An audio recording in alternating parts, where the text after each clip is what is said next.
Do you ever feel like you just totally blew it and you just can't get over being mad at yourself? Okay, I'm just gonna say it. I really blew it. And I have been so mad at myself.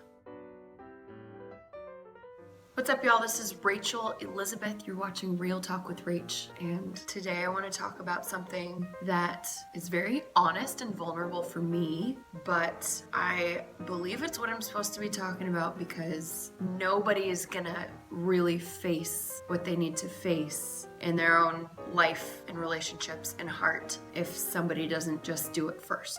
So, since I've apparently been commissioned to be an example of vulnerability, here goes nothing. So, I'm going to use an example that was basically handed to me this week. Some major changes have been happening in my life that have been bringing up old feelings, old emotions, and it's basically set my head spinning. The past week and a half has been I've been a little bit of a head case this past week and a half, 2 weeks. And just last Wednesday, I was driving to the gym and I pulled up to a red light and was stuck in my head again. And I glanced up, thought I saw a green light, hit the gas, and literally lurched into the car in front of me.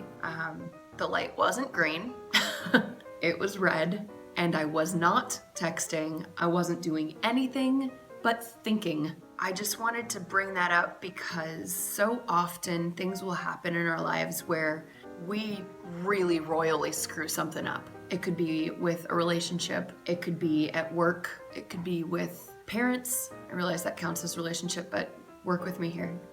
It could be romantic, it could be platonic, but it could also be just with yourself. You could put yourself in this place where you have done so many of the quote unquote right things for so long and you struggle with perfectionism or striving like I talked about last week, and suddenly you'll do something or something will happen that makes you doubt that you are ever that person you set yourself out to be and you were holding on so tightly to in the first place. It's one of those moments that makes you realize you're so far from perfect that it starts making you doubt your value and what anybody could ever see in you. It makes you go to the extremes of not wanting to accept or receive love or forgiveness, and you just really struggle with that because inside you're just beating yourself up. Now I say that because this past week, the series of events that happened after wrecking my car is the perfect example of what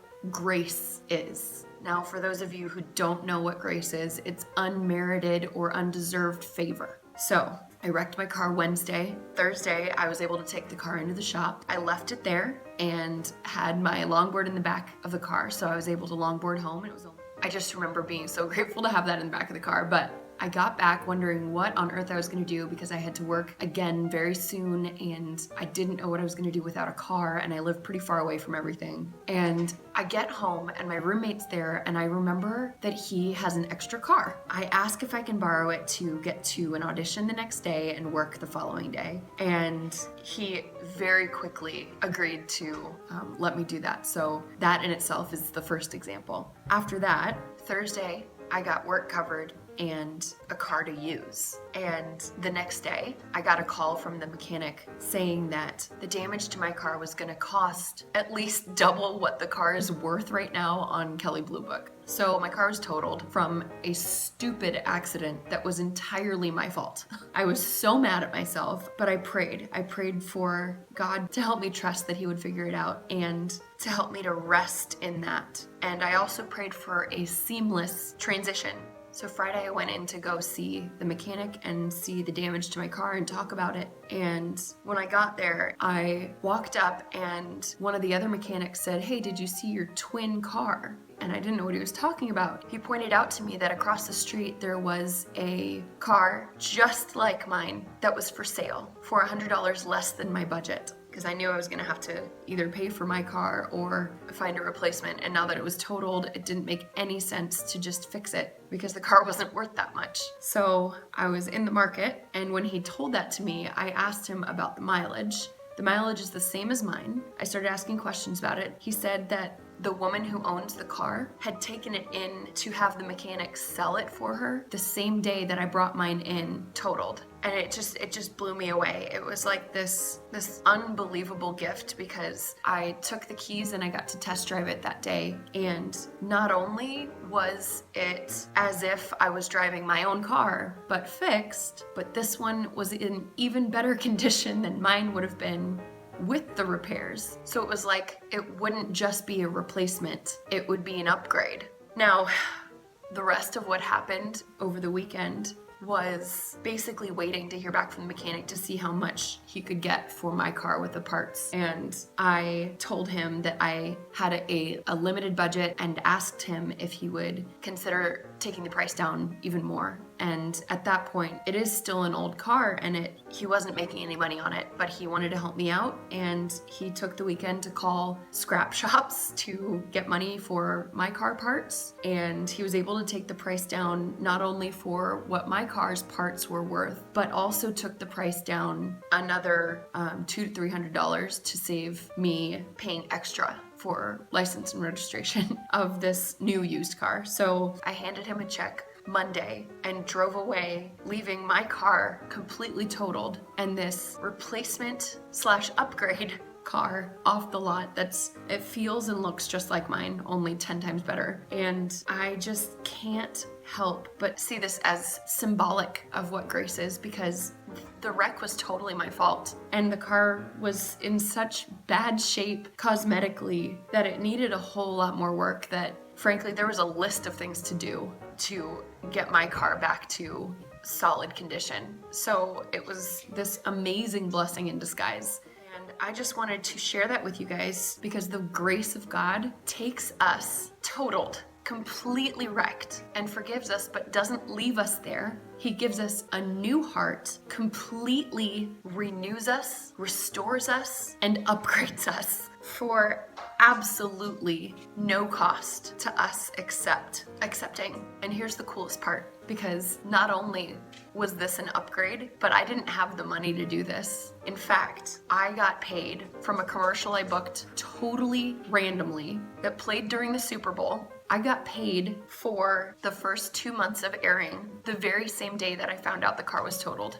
So, just like grace, it didn't cost me anything. All I had to do was bring it to him and trust him to provide. And I'm getting emotional because this is the biggest gift, and it's the hardest thing to accept because we are so wired to earn our rewards, to earn what is given to us, to pay for the good things in our life. Somehow, like there's just a price tag on everything, but God paid that for us. Jesus paid that for us. Because of what he did on the cross for us, we have nothing to pay for anymore. It's all free, really, truly free. Like the saying that nothing is actually free, like this is truly free. All you have to do is believe that he did that. And that sounds so crazy because it is crazy. It's extravagant. It's lavish. It's unreal. It's incredible. It's almost unbelievable. But it would only be unbelievable if you can't or you choose not to believe it. And I was thinking about that today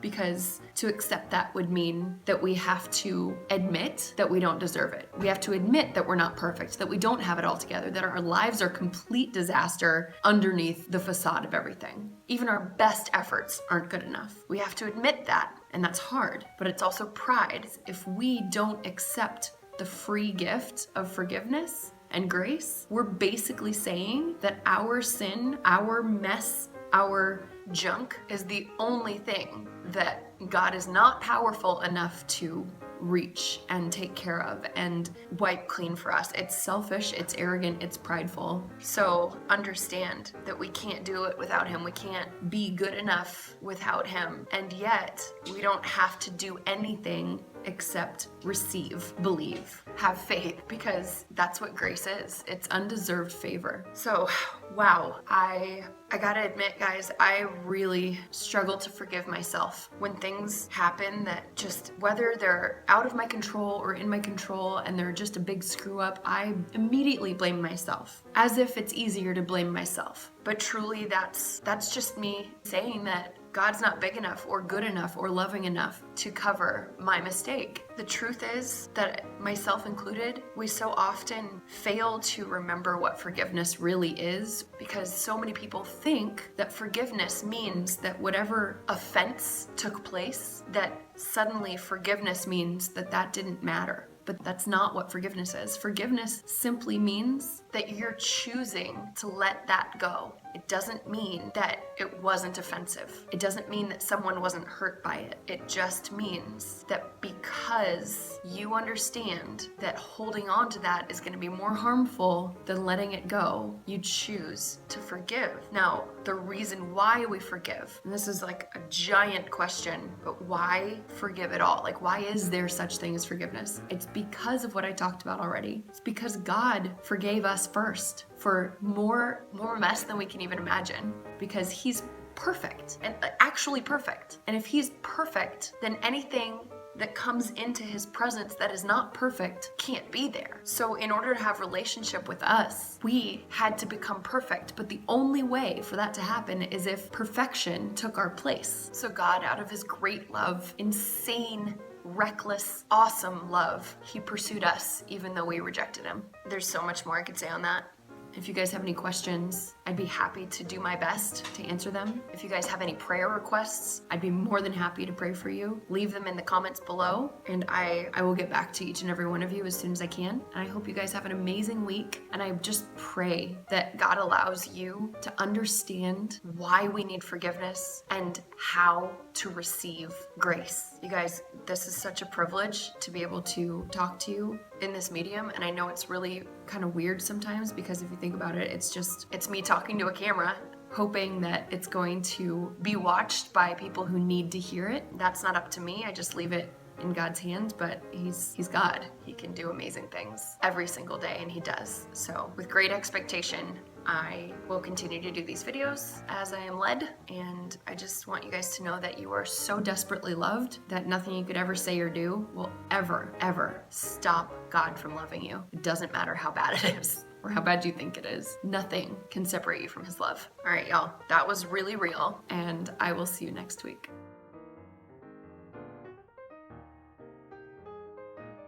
If you watched all the way to the end of this video, I'd be so pumped if you checked out my Patreon page. But also if you left me a comment telling me what you thought of this video. Or if you could hear Hadley tapping around on the floor with her nails basically the entire video. Hadley, here she comes. You're noisy. I hope you guys have a great week. I'll see you next time.